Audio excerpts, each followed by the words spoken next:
বিপদ আসলেই প্রথমে বিশ্বনবী সাল্লাল্লাহু আলাইহি ওয়াসাল্লাম একটা দোয়া পড়তেন। তিনি পড়তেন ইন্না লিল্লাহি ওয়া ইন্না ইলাইহি রাজিউন। তাহলে বিপদ এলেই আমরা এখন থেকে ইন্না লিল্লাহ পড়ব, নাকি হাই হুতাশ করবেন?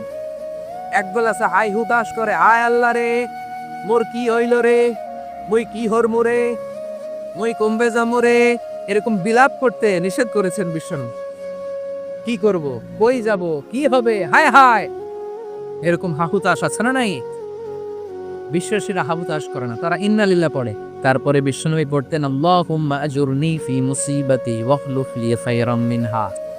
একসাথে প্রথমে পড়তেন ইন্না লিল্লাহি ওয়া ইন্না ইলাইহি রাজিউন, তারপর পড়তেন আল্লাহুম্মা আজুরনি ফি মুসিবাতি ওয়াখলুফ লি খায়রাম মিনহা, মানে আল্লাহ এই যে আমি বিপদে ধৈর্য ধারণ করলাম এটার সব তুমি আমারে দাও, আর যেটা হারালা এর চেয়ে ভালো কিছু দিয়ে মেকআপ করে দিও, ভালো কিছু দিয়ে বদল করে দিও। সুবহানাল্লাহ পড়ে।